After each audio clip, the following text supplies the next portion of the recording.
tanto pela divulgação e tal, as pessoas estão mais assim, unidas para fazer essa parada, porque a gente gosta de produzir. E quando a gente dá oficina, a gente acaba botando a galera para produzir também com a gente, assim.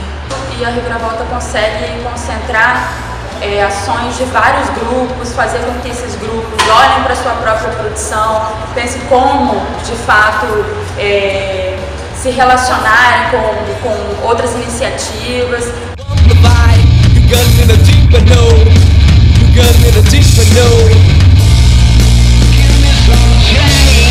Eles enxergam o grupo como uma instituição ou um grupo que realmente tem uma associação, uma representatividade. E a nossa proposta nunca foi essa, sabe? Era justamente inverter essa lógica e, tipo, você quer dialogar com um, você vai ter que dialogar com todos. O que é mais interessante, que eu avalio nesse processo todo, que o Reviravolta demonstra isso, é a integração entre essas diversas linguagens. Nós fazendo cineclube aqui, tem a galera que faz grafite, tem a galera do break, tem a galera de tudo quanto é tipo de linguagem, e a gente vai se comunicar, a gente vai, enfim, interagir e vai pensar em ações coletivas juntos e vai agir conjuntamente para conseguir atender as nossas demandas. Na segunda Reviravolta Coletiva, se envolveram na produção cerca de 20 coletivos que produziram ações, e a gente conseguiu mapear 120 coletivos e grupos que participaram de alguma forma, ou produzindo alguma ação, ou participando das ações, ou então das mesas e das oficinas. Foram 2 semanas, uma agenda integrada montada com os coletivos de Vitória, da Grande Vitória. A gente promoveu 3 reuniões de mobilização e de construção da Reviravolta, de forma bem aberta. E a importância que a gente vê muito grande é de ocupação do espaço público, né? Na Reviravolta desse ano a gente teve algumas ações que foram feitas na rua, né? Chamou ocupar mesmo o espaço público e levar a discussão para lá, levar a produção dos artistas, levar a produção dos coletivos. E a rua é um local que pode favorecer qualquer tipo de movimentação, de ação, qualquer tipo de produção, né? A rua é um local de criação também.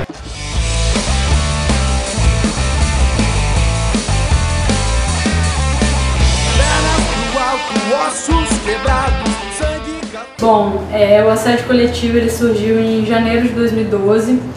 Eu, Morello e Adriano Monteiro, né, que hoje é do coletivo Canelada, a gente já tinha uma vivência no Fora do Eixo, Espírito Santo, e foi a partir do Congresso Fora do Eixo, que aconteceu em São Paulo, no final de 2011, que a gente teve a ideia de montar um coletivo e começar a produzir.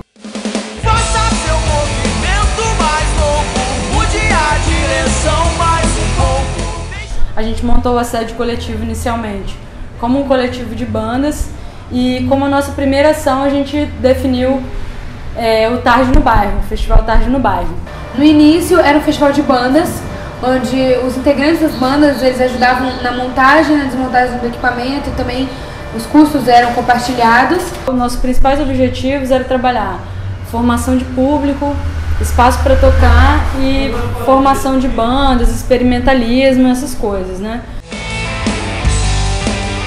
Essa piada não tem mais graça, não. Então, com o tempo, essa experiência do Tarde no Bairro se tornou o que é o assédio coletivo hoje, assim, coletivo de produtores. Principalmente em 2012, depois da primeira reviravolta coletiva, a gente teve contato com um monte de gente, um monte de coletivo que estava produzindo também. E aí não era só a linguagem musical, eram várias linguagens. E hoje em dia no Festival de Artes Integradas, onde acontecem exposições, intervenções artísticas, tem banquinhas.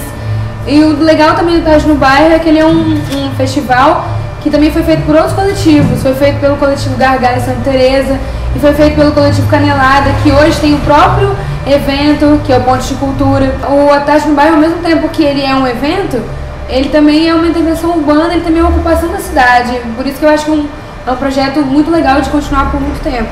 Inicialmente, todo mundo que formou o coletivo não era amigo, assim, não era brother, a gente nos conhecia de fato, né?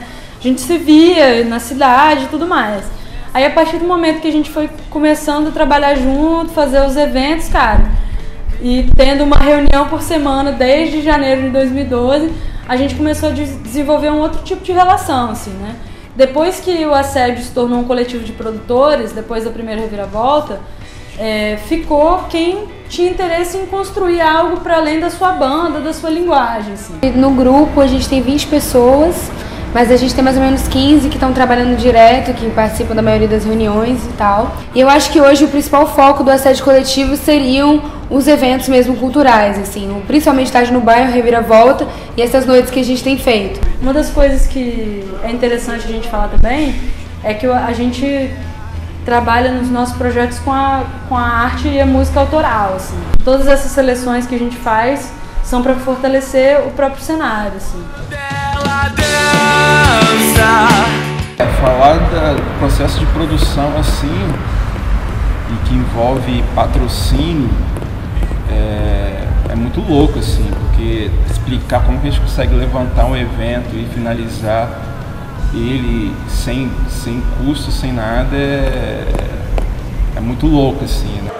Eu acho que essas intervenções, esses coletivos, né, eles vêm mesmo para mostrar o que eles são, quem são essas pessoas, o que elas querem, o que elas fazem e do que elas precisam, né? Eu vejo isso como um processo mesmo de ativismo cultural, amor pela causa mesmo, da galera se entregar, assim. Então, muito dos nossos eventos é tirado do nosso próprio bolso.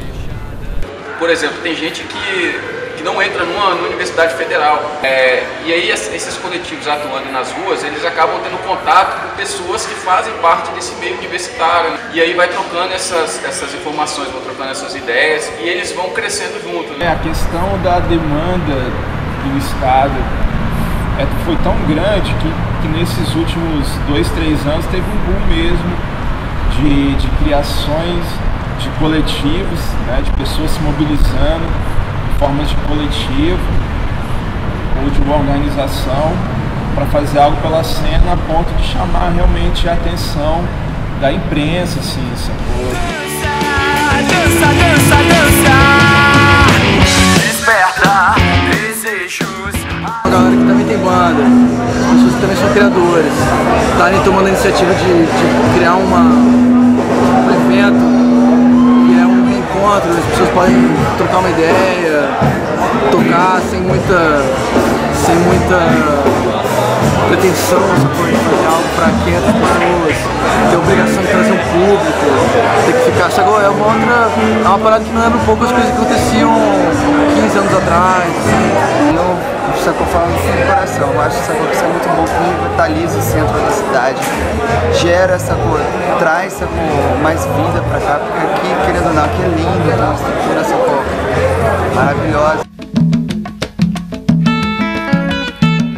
Eu acredito assim, tem pouco tempo que a gente começou a fazer esses eventos, né, assim, que aberto ao público, né, deixando as pessoas virem aqui e tal, abrir as portas, né. Quando a gente chegou aqui no centro de Vitória, a gente alugou essa casa aqui para poder trabalhar, né, e também para poder montar um estúdio e para continuar desenvolvendo o trabalho na área de música, né. A gente tem aqui o FEPAS, que é uma banda, o FEPASqual, a gente tem o Santiago Manuel, a gente tem o projeto musical Expurgação. Só que o espaço aqui de baixo a gente viu que era propício para receber pessoas. Então a gente sempre foi interessado em abrir as portas para o público e mostrar também um pouco do que a gente está fazendo aqui. A gente percebeu que assim, no começo era um público que era músicos, né, que não tinham lugar para tocar e tal, então não tinha um lugar que eles, na verdade eles têm lugar para tocar, porque eles não têm assim um lugar que eles se identificassem, entendeu? E o ensaio aberto ele começou dessa forma, a gente conseguiu aí montar uma produção para poder receber bandas aqui. A gente está começando a ver que está se formando um público, né? As edições estão dando cada vez mais gente. Considera-se que a gente está no começo disso ainda. Assim. Em 2007, né, o Expurgação começou de fato, né, porque até então era um grupo de entusiastas, que a maioria deles fazia parte ali da UFES, né, eram estudantes da UFES. A gente viu que a gente se tornou um grupo que estava produzindo junto. A gente estava precisando de fazer.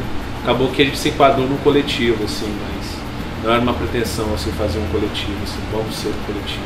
Porque tinha uma coisa muito forte, assim, que era música, assim. Ninguém era músico, né? Ninguém estava no curso de música, mas todos nós tínhamos uma certa relação com isso, né? E essa união, esse elo, assim, eu acho que o principal aconteceu pela música, não foi pelo design gráfico, nem pela foto, nem pela filmagem, assim. E hoje a gente está aqui no centro de Vitória com a vontade de revitalizar esse lugar, porque a gente julga ser importante para o cenário cultural aqui do Espírito Santo. Quando nós viemos para cá, uma das coisas que quando a gente estava olhando a casa assim, fez a gente, esse pode ser um lugar legal para a gente ficar, porque na época, né, o centro era uma coisa meio fora de cogitação, assim.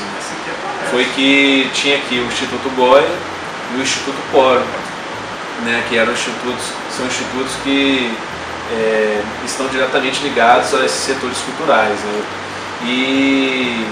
E aí nós nos estabelecemos aqui e depois de 1 ano, 2 anos nós estávamos aqui, a gente começou a bater bola com esse pessoal ali, né? Começou a jogar futebol com eles aí de repente veio o Ser Vivo também, que é um centro, né, de aprimoração, né, do ser, né? E aí logo depois disso veio o Assédio Coletivo para cá. E aí quando a Assédio veio, cara, assim, a gente ficou super feliz, assim, porque a gente meio que estava muito distante, assim, né, e a gente viu que eles tinham um festival massa, né, que era o festival Tarde no Baile, e a gente começou a notar um arranjo produtivo, né, aqui, assim, a gente, tem alguma coisa acontecendo aqui, sabe, a gente pode, né, fazer ações integradas. Então as coisas estão começando, assim, a ter esse arranjo mesmo, assim, de cada um poder, né, fazer aqui com um pouco do outro e conseguir progredir junto, assim. O Expurgação hoje ele trabalha na linha autoral, né, que é através de projetos autorais que a gente capta em editais, em leis de incentivo, principalmente no audiovisual e na música também, e também no design gráfico, né, e na fotografia. Nós conseguimos atuar em todas essas linguagens. Existe o coletivo Expurgação e existe a parte que resolveu se formalizar desse coletivo. Então o coletivo mesmo, ele é toda essa gravidade afetiva e essa amizade, as nossas experimentações, isso é o coletivo, né? Mas formalmente, hoje, a gente tem uma representação, né, que é uma empresa, né, um CNPJ, e até o momento 10 pessoas fazem parte disso. O Assédio Coletivo, nosso principal trabalho é a realização de eventos, né? E nesses eventos a gente tem o bar, que tem um caixa, e geralmente também a gente vende coisas na banquinha, produtos do assédio, CDs de bandas. E esse dinheiro todo é, na verdade, para manter o próprio coletivo. É para pagar o aluguel, para pagar nossas contas, para poder comprar um som e cada vez fazer os eventos da melhor forma. Esse dinheiro, por enquanto, ainda não teve retorno para as pessoas do coletivo. O que já aconteceu é que através do coletivo a gente teve contato com pessoas que queriam contratar os nossos serviços, enquanto profissionais da cultura, do audiovisual e da música. E a gente também tem uma taxa de R$30 que as pessoas pagam no coletivo para poder também ajudar nesse caixa. Enquanto isso, a gente vai perdendo algumas pessoas para o mercado de trabalho, assim, enquanto a gente não consegue, de fato, remunerar as pessoas que contribuem com o coletivo. Porque o mercado ele te impõe uma série de limitações, você fica preso àquilo ali, e com o tempo, se você não sai daquilo ali, você se acomoda e acaba fazendo o resto da vida coisa que você não gosta. O legal do coletivo que é essa questão mesmo, assim, é nadar contra a maré, nadar contra as circunstâncias, mas ver que realmente a sinceridade no trabalho, a humildade, sacou?